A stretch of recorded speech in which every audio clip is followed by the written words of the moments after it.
Yes, പുതിയ വിവരം വരുന്നു. സൈന്യത്തിന്റെ വാർത്താ സമ്മേളനം ക്യാൻസൽ ചെയ്തിരിക്കുന്നു എന്ന വിവരം കൂടി പുറത്തു വരുന്നുണ്ട്. റദ്ദാക്കി, സൈന്യത്തിന്റെ വാർത്താ സമ്മേളനം റദ്ദാക്കി എന്ന വിവരം കൂടി വരുന്നുണ്ട്. അങ്ങനെ എന്തുകൊണ്ടാണ് അത് റദ്ദ് ചെയ്ത് കൂടുതൽ വിശദീകരണം വേണ്ടിവരും. എന്തായാലും സൈന്യം വാർത്താ സമ്മേളനം റദ്ദാക്കി എന്ന വിവരം കൂടി പുറത്തു വരുന്നു. ബ്രീഫിംഗ് ഹാസ് ബീൻ ക്യാൻസൽഡ് എന്ന വിവരം പുറത്തു വരുന്നു. സൈന്യം വാർത്താ സമ്മേളനം റദ്ദാക്കിയിരിക്കുന്നു. അങ്ങനെ എന്തെങ്കിൽ മറ്റെന്താ നീക്കമാണ് ഉണ്ടാവുന്നത്, എന്തുകൊണ്ടാണ് വ്യക്തമാക്കിയത്? ഒരുപക്ഷെ ഒരു കാര്യം വ്യക്തമാണ്, പാക് പ്രകോപനത്തിന് ശക്തമായ തിരിച്ചടിയാണ് ഇന്ത്യ നൽകിയിരിക്കുന്നത്. പാകിസ്ഥാന്റെ പ്രധാനപ്പെട്ട എയർ സ്റ്റേഷനുകൾ ലക്ഷ്യമിട്ടുകൊണ്ടുള്ള ഇന്ത്യയുടെ ഡ്രോൺ ആക്രമണങ്ങളും തുടർ നീക്കങ്ങളും ഉണ്ടായി. വലിയ നാശനഷ്ടങ്ങൾ ഈ എയർ സ്റ്റേഷനുകളിൽ ഉണ്ടാക്കാൻ കഴിഞ്ഞു. പാകിസ്ഥാൻ സൈന്യവും ഈ നീക്കം സ്ഥിരീകരിക്കുന്നുണ്ട്. ഇന്ത്യ തങ്ങളുടെ എയർ സ്റ്റേഷനുകൾ ലക്ഷ്യമിട്ടുകൊണ്ട് വലിയ നീക്കം നടത്തിയെന്ന കാര്യം അവരും സ്ഥിരീകരിക്കുന്നുണ്ട്. പക്ഷേ അത് ഒരു നാശനഷ്ടവും ഉണ്ടാക്കിയിട്ടില്ല എന്നതാണ് പാകിസ്ഥാന്റെ വാദം. എന്താണ് സജിത്ത്, വാർത്താ സമ്മേളനം റദ്ദാക്കുമ്പോൾ നമുക്കത് വ്യാഖ്യാനിക്കാൻ കഴിയില്ല. അതേത് തരത്തിലുമാകാം. ഒരു പക്ഷേ കൂടുതൽ തെളിവുകളുമായി പാകിസ്ഥാൻ നടത്തുന്ന ആക്രമണങ്ങളുടെ തെളിവുകൾ കൂടി ശേഖരിച്ച ശേഷം രാജ്യത്തെ അഭിസംബോധന ചെയ്താൽ മതി എന്ന് സൈന്യം തീരുമാനിക്കുന്നതാണോ, അതോ കടുത്ത നടപടിയിലേക്ക് കടക്കാതെ കഴിയുകയില്ല എന്നുള്ളൊരു സാഹചര്യത്തിലും ഈ പബ്ലിക് അഡ്രസ്സിംഗ് ഒഴിവാക്കിയതാണ് എന്നുള്ളൊരു കാര്യമുണ്ട്. ഇപ്പൊ പാകിസ്ഥാനൊക്കെ ഇപ്പോൾ സ്വീകരിക്കുന്ന നിലപാട് തന്നെ ഇന്ത്യ പാകിസ്ഥാന്റെ സൈനിക കേന്ദ്രങ്ങൾ ആക്രമിക്കാൻ ഒരുങ്ങുകയാണ്.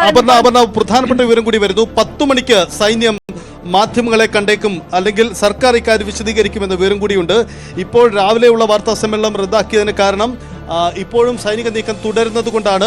രാവിലെ 10 മണിക്ക് മാധ്യമങ്ങളെ കണ്ടേക്കും. എന്തുകൊണ്ട് എന്നതിൽ വ്യക്തത ഒരുപക്ഷെ 10 മണിക്ക് തന്നെയായിരിക്കും നൽകാൻ പോവുക. എന്തായാലും രാജ്യം 10 മണിക്ക് ഇതുവരെ നടന്ന സൈനിക നീക്കത്തെ വിശദീകരിക്കാൻ പോവുകയാണ്. ഒരുപക്ഷെ ആർമി നേരിട്ടോ അതല്ലെങ്കിൽ വിദേശകാര്യ മന്ത്രാലയമോ ഇതിൻ്റെ ഒപ്പം ഉൾപ്പെട്ടേക്കാം. 10 മണിക്ക് മാധ്യമങ്ങളെ കാണും എന്ന അറിയിപ്പുണ്ട്. രാജ്യത്തോട് വിശദീകരിക്കുകയാണ്. 10 മണിക്ക് അല്പസമയം 5:45 പ്രഖ്യാപിച്ചിരുന്ന വാർത്താ സമ്മേളനം 10 മണിയിലേക്ക് മാറ്റിയെന്ന പുതിയ വിവരം കൂടി സജിത്ത് സർക്കാർ വിശദീകരിക്കും. അതായത് ഈ സേനയ്ക്കപ്പുറത്തേക്ക് നമ്മൾ ഈ കഴിഞ്ഞ ദിവസങ്ങളിൽ കണ്ടതിനപ്പുറത്തേക്ക് ഒരുപക്ഷെ പ്രതിരോധ മന്ത്രിയോ അല്ലെങ്കിൽ അതിനു മുകളിലോ നേരിട്ട് ഒരു സർക്കാർ വിശദീകരണം വരുമെന്നാണോ? അങ്ങനെയാണെങ്കിൽ അത് കൂടുതൽ പ്രാധാന്യം അർഹിക്കുന്നതാണ്. അങ്ങനെ നേരിട്ട് ഒരു രാജ്യത്തെ അഭിസംബോധന ചെയ്ത് ആ ഒരു വിഷയത്തിലേക്ക് കടക്കുക അങ്ങനെ കരുതേണ്ട ആവശ്യമുണ്ടോ ഈ സമയത്ത്? സ്വാഭാവികമായും ഈ സൈനിക നീക്കം എന്തെന്ന വിശദീകരണം നമുക്ക് പ്രതീക്ഷിക്കാം. മാത്രമല്ല, ഇതുവരെ ഈ അതിർത്തി മേഖലയിലെ ഒരു സീസ് ഫയർ വയലേഷൻ അപ്പുറത്തേക്ക് കൂടുതൽ കേന്ദ്രങ്ങൾ ലക്ഷ്യമിട്ടുകൊണ്ടുള്ള പാകിസ്ഥാന്റെ സൈനിക നീക്കം ഉണ്ടാകുമ്പോൾ ആ ജാഗ്രതാ പ്രഖ്യാപനവും ഇന്ത്യ നൽകിയ മറുപടിയും വിശദീകരിക്കുന്നുണ്ട്. ഈ വിശദീകരണം രാജ്യത്തെ ജനങ്ങളെ ബോധിപ്പിക്കുന്നതിനൊപ്പം തന്നെ പാകിസ്ഥാനുള്ള മറുപടി കൂടിയായി മാറുകയാണ്. കാരണം അന്താരാഷ്ട്ര മാധ്യമങ്ങളും ശത്രുരാജ്യവും അടക്കം ഇത്തരം ഔദ്യോഗിക വിശദീകരണങ്ങളെ കാത്തിരിക്കുകയാണ്. ഇന്ത്യ എന്ത് മറുപടി നൽകും എന്ന ചോദ്യത്തിന് ഞങ്ങൾ കാത്തു നിൽക്കുന്നു എന്ന് പാകിസ്ഥാൻ വ്യക്തമാക്കുന്നുണ്ട്. സ്വാഭാവികമായും ആ മറുപടികൾ ഇതിലുണ്ടാകുമെന്നാണ് പ്രതീക്ഷിക്കുന്നത്. അതുകൊണ്ട് ഇത്തരം ഔദ്യോഗിക വാർത്താ സമ്മേളനങ്ങളും വിശദീകരണങ്ങൾക്കും വലിയ പ്രാധാന്യമുണ്ട്. അത് ഇന്ത്യയിലെ ജനങ്ങളെയും മാധ്യമങ്ങളെയും കാര്യങ്ങൾ അറിയിക്കുന്നതിനും അപ്പുറം ഇത് ഒരു യുദ്ധതന്ത്രം കൂടിയാണ്. സ്വാഭാവികമായും ആ സാഹചര്യം അത് വ്യക്തമാക്കപ്പെടും. അല്പസമയത്തിനുള്ളിൽ തന്നെ 10 മണിക്ക് സർക്കാർ മാധ്യമങ്ങളെ കാണുമെന്നാണ് അറിയിച്ചിരിക്കുന്നത്. നമുക്കറിയാം, ഇന്നലെ വൈകിട്ടും ഇന്നലെ രാത്രിയുമായി തന്ത്രപ്രധാനമായ യോഗങ്ങളും കൂടിക്കാഴ്ചകളും നടക്കുന്നുണ്ട്. പ്രധാനമന്ത്രി പലവട്ടം സൈനിക മേധാവികളെ കാണുന്നു.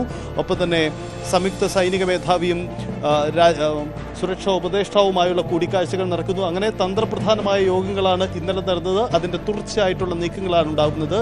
ഇന്ത്യക്കെതിരെ പാകിസ്ഥാൻ ഓപ്പറേഷൻ പ്രഖ്യാപിച്ചു കഴിഞ്ഞു എന്നത് വളരെ പ്രധാനപ്പെട്ട കാര്യമാണ്. ഒരു യുദ്ധമുഖം, പൂർണ്ണ യുദ്ധമുഖത്തിലേക്ക് നമ്മൾ കടന്നു കഴിഞ്ഞോ? എന്താണ് പാകിസ്ഥാന്റെ തുടർ നീക്കങ്ങൾ? അങ്ങനെയെങ്കിൽ രാജ്യത്തിന്റെ കൂടുതൽ ഇടങ്ങളിലേക്ക് ജാഗ്രതാ നിർദ്ദേശം പോവേണ്ടതുണ്ട്. എയർ ബേസുകൾ അടക്കമുള്ള ഇടങ്ങൾ, ബ്രഹ്മോസ് പോലെയുള്ള സ്റ്റോറേജ് കേന്ദ്രങ്ങൾ, ബ്രഹ്മോസിന്റെ സ്റ്റോറേജ് കേന്ദ്രം പോലെയുള്ള തന്ത്രപ്രധാന ഇടങ്ങൾ. അങ്ങനെ ഇന്ത്യയുടെ സൈനിക ശക്തി നഷ്ടപ്പെടുത്താൻ അല്ലെങ്കിൽ സൈനിക ശക്തിയിൽ നഷ്ടം വരുത്താൻ ലക്ഷ്യമിട്ടുകൊണ്ട്, നാശം വരുത്താൻ ലക്ഷ്യമിട്ടുകൊണ്ട് പാകിസ്ഥാന്റെ കൂടുതൽ സൈനിക നീക്കങ്ങൾ പ്രതീക്ഷിക്കുന്നു. അതിന് നമ്മൾ ചെറുക്കേണ്ടതുണ്ട്. അത്തരം നീക്കങ്ങളാണ് ഒരുപക്ഷെ സൈന്യം വിശദീകരിക്കാൻ പോകുന്നത്. ഒപ്പം തന്നെ പാകിസ്ഥാൻ ഇതുവരെ ഉപയോഗിച്ച ആയുധങ്ങളുടെ ശൈലി പരിശോധിക്കാം. അതായത് പാകിസ്ഥാന് ഇന്ത്യക്കെതിരെ ഡ്രോൺ ആക്രമണത്തിന് ഉപയോഗിക്കുന്നത് തുർക്കി നിർമ്മിത ഡ്രോണുകളാണ് ഉപയോഗിച്ചത്. അത് സൈന്യം ഔദ്യോഗികമായി തന്നെ ഇന്നലെ വിശദീകരിച്ചിട്ടുണ്ട്. കൂടുതൽ ഫോറൻസിക് പരിശോധനകൾ നടക്കുകയാണ്. ഒപ്പം തന്നെ ചൈന നിർമ്മിത മറ്റ് ആയുധ ശ്രേണി പാകിസ്ഥാനുണ്ട്. അത് സ്വാഭാവികമായും അവർ ഇന്ത്യക്കെതിരെ ഉപയോഗിക്കും. ഇതിന് ഇന്ത്യ നൽകാൻ പോകുന്ന മറുപടി എന്താണെന്ന് ചോദ്യമുണ്ട്. കറാച്ചി ലക്ഷ്യമിട്ടുകൊണ്ട് നാവികസേനയുടെ നീക്കമുണ്ടാക്കുന്നു, അതിനുള്ള നീക്കങ്ങൾ ആരംഭിക്കുന്നു എന്ന സൂചന കൂടി വരുന്നുണ്ട്. എന്തായാലും തന്ത്രപ്രധാനമായ നീക്കങ്ങളാണ് നടക്കുന്നത്. അതിർത്തി മേഖലയിലെ സംഘർഷം അത് പുതിയ തലത്തിലേക്ക് മാറുന്നു, കൂടുതൽ പ്രദേശങ്ങളിലേക്ക്, കൂടുതൽ പ്രധാനപ്പെട്ട ഇടങ്ങളിലേക്കും മാറുന്നു എന്നതാണ് നിലവിലെ അവസ്ഥ. സജിത്ത്, ഈ പാകിസ്ഥാൻ നിലപാട് സ്വീകരിക്കുന്നത്, അന്താരാഷ്ട്ര സമൂഹത്തിന് മുന്നിൽ സ്വീകരിക്കുന്നത് ഇന്ത്യയെ പരിപൂർണമായി പ്രതിക്കൂട്ടിൽ നിർത്തിക്കൊണ്ടുള്ള ഒരു സാഹചര്യം. IMF-ൽ പോലും പാകിസ്ഥാന് വായ്പ അനുമതി കിട്ടിയ സാഹചര്യത്തിൽ പാകിസ്ഥാനെ സംബന്ധിച്ചിടത്തോളം അത് ഒരു വലിയ ആത്മവിശ്വാസം ഉണ്ടാക്കുന്നു, അല്ലെങ്കിൽ ഒരു പിന്തുണയുണ്ട് പാകിസ്ഥാന്റെ വാദങ്ങൾക്ക് എന്നുള്ളൊരു തോന്നൽ പോലുമുണ്ട്. ആഭ്യന്തര രാഷ്ട്രീയത്തിലേക്ക് പാകിസ്ഥാന് ആ തരത്തിൽ അത് വിശദീകരിക്കാനും സാധിക്കും. സൈനിക ക്യാമ്പുകൾക്ക് നേരെ ഇന്ത്യ ആക്രമണം നടത്തുകയാണ് എന്നാണ് ഈ കഴിഞ്ഞ മണിക്കൂറുകൾ മുഴുവൻ പാകിസ്ഥാൻ പറഞ്ഞുകൊണ്ടിരിക്കുന്നത്. നൂർഖാനും ഷോർക്കോട്ടും മുറദും ഒക്കെ ആ വിഷയത്തിനകത്ത് ഭീകര കേന്ദ്രങ്ങൾക്ക് മാത്രം ആക്രമണം നടത്തിയ ഇന്ത്യ എന്തുകൊണ്ട് സൈനിക ക്യാമ്പിലേക്ക് ആക്രമണം നടത്താൻ നിർബന്ധിതരായി എന്നൊരു വിഷയം ഇന്ത്യ പറയുന്നുണ്ടെങ്കിലും പാകിസ്ഥാൻ അതിന് മറ്റൊരു തരത്തിൽ ആരോപിക്കുന്നു. ഇതിനുള്ള മറുപടി കൂടി രാജ്യത്തിന് കൊടുക്കേണ്ട സാഹചര്യമുണ്ട് അന്താരാഷ്ട്ര സമൂഹത്തിന് മുന്നിൽ. ഈ വാർത്താ സമ്മേളനത്തിന് അങ്ങനെ ഒരു തലം കൂടി കാണാം, അല്ലേ? തീർച്ചയായും അതുണ്ടാകും. ഒപ്പം 10 മണിക്ക് മാധ്യമങ്ങളെ കാണുന്നത് വിദേശകാര്യ സെക്രട്ടറി എന്ന വിവരം കൂടി പുറത്തു വരുന്നുണ്ട്. വിദേശകാര്യ സെക്രട്ടറി 10 മണിക്ക് മാധ്യമങ്ങളെ കാണുന്നു എന്നതാണ് വ്യക്തമാവുന്ന കാര്യം. അതിനൊരു വലിയ മുഖമുണ്ട്. കാരണം വിദേശകാര്യ സെക്രട്ടറി എന്നത് നയതന്ത്ര തലത്തിലെ പ്രധാനപ്പെട്ട ഉദ്യോഗസ്ഥനാണ്. രാജ്യം ഇക്കാര്യത്തിൽ നിലപാട് പ്രഖ്യാപനം നടത്തുന്നത് വിദേശകാര്യ സെക്രട്ടറി തന്ത്രപ്രധാനമായ ഇടമാണ്. നമുക്കറിയാം അപർണ, ഈ ഓപ്പറേഷൻ സിന്ദൂർ ആരംഭിച്ചതിന് ശേഷം തന്ത്രപ്രധാനമായ രാഷ്ട്രീയ നേതൃത്വത്തിലുള്ള ആരും തന്നെ മാധ്യമങ്ങളെ കണ്ടിട്ടില്ല.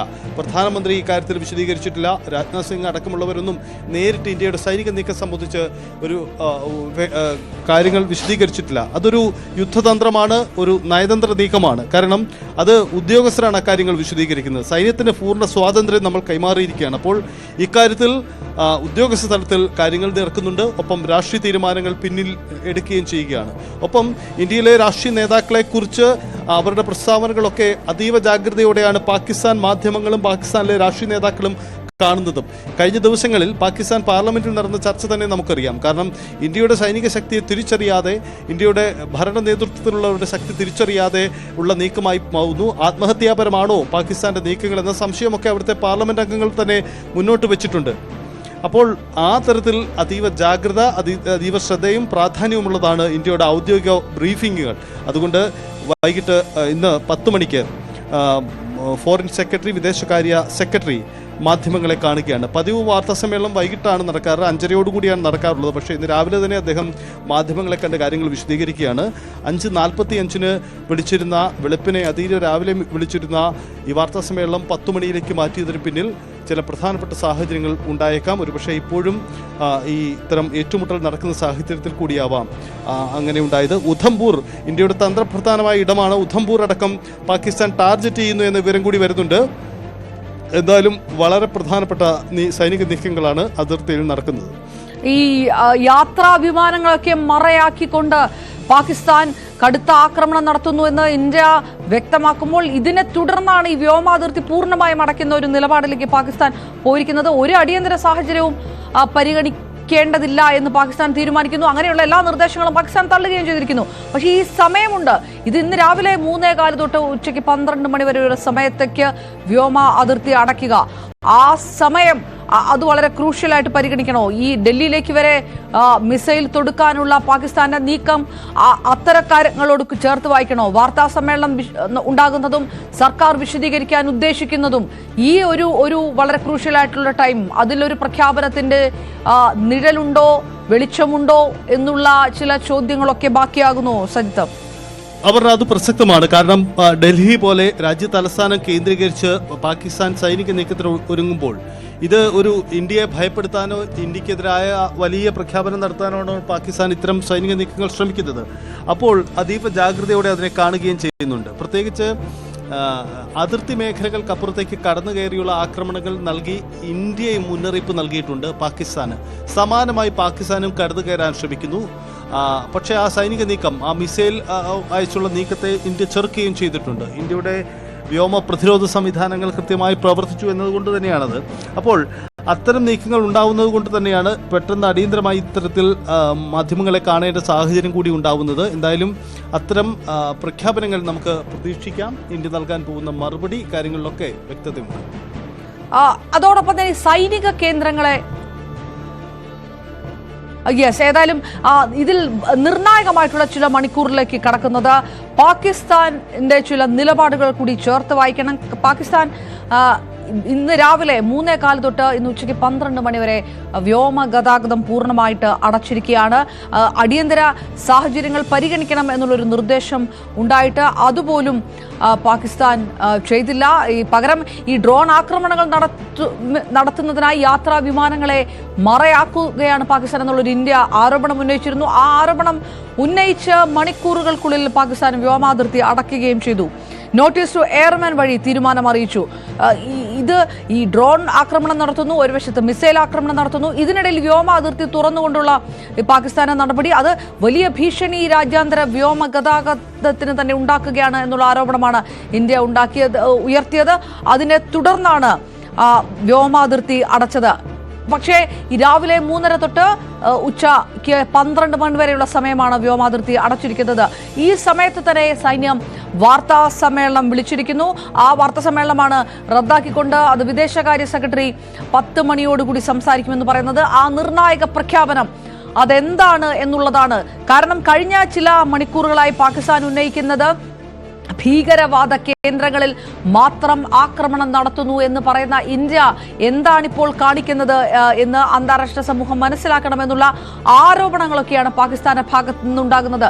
അതേസമയം ഭീകരവാദ കേന്ദ്രങ്ങളിൽ ആക്രമണം നടത്തിയ ഇന്ത്യയെ കൂടുതൽ പ്രകോപിപ്പിച്ച് അതിർത്തി പ്രദേശങ്ങളിലേക്ക് ഷെല്ലാക്രമണം നടത്തി സാധാരണക്കാരുടെ ജീവനുകൾ ഇല്ലാതാക്കിക്കൊണ്ടുള്ള നടപടിയിലേക്ക് കഴിഞ്ഞ മണിക്കൂറുകളായി 48ഉം അതിനു മുകളിലും മണിക്കൂറുകളായി പാകിസ്ഥാൻ നടത്തുന്ന ആ ആക്രമണങ്ങൾ ഇന്ത്യയെ നിർബന്ധിതമാക്കുന്നു.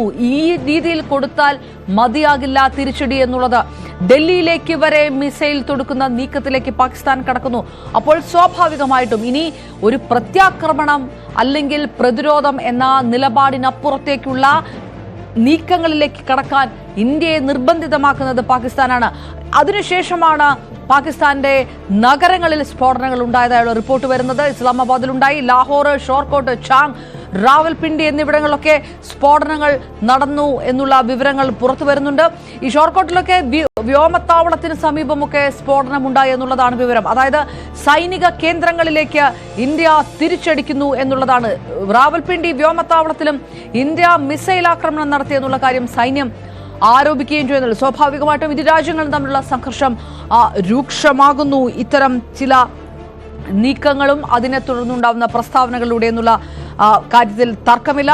മറ്റു ഒരു വഴിയുമില്ലാതെയാകുന്നു ഇന്ത്യയെ സംബന്ധിച്ചിടത്തോളം ഈ തരത്തിൽ തിരിച്ചടിക്കാതെ എന്നുള്ളൊരു കാര്യമുണ്ട്. അതിനിടയിലാണ് ഈ അടിയന്തര സാഹചര്യങ്ങൾ തന്നെ മുൻനിർത്തിക്കൊണ്ട് ഇന്ത്യ വ്യോമസേന മാത്രമല്ല നാവിക സേനയെ കൂടി രംഗത്തിറക്കിക്കൊണ്ട് കറാച്ചിയിലേക്ക് യുദ്ധക്കപ്പലുകൾ പുറപ്പെട്ടിരിക്കുന്ന സാഹചര്യമുണ്ട്. സൂപ്പർസോണിക് ക്രൂയിസ് മിസൈലുകൾ തന്നെ ഉൾപ്പെടുത്തിയ യുദ്ധക്കപ്പലുകളാണ്. അത് ഈ രാജ്യാതിർത്തി കടന്നുള്ള പാകിസ്ഥാന്റെ പ്രകോപനങ്ങൾക്ക് ഈ തരത്തിലുള്ള തിരിച്ചടി കൊടുക്കാതെ കഴിയുകയില്ല എന്ന അവസ്ഥയിലേക്ക് ഇന്ത്യയെ കൊണ്ടെത്തിച്ചത് പാകിസ്ഥാൻ തന്നെയാണ്.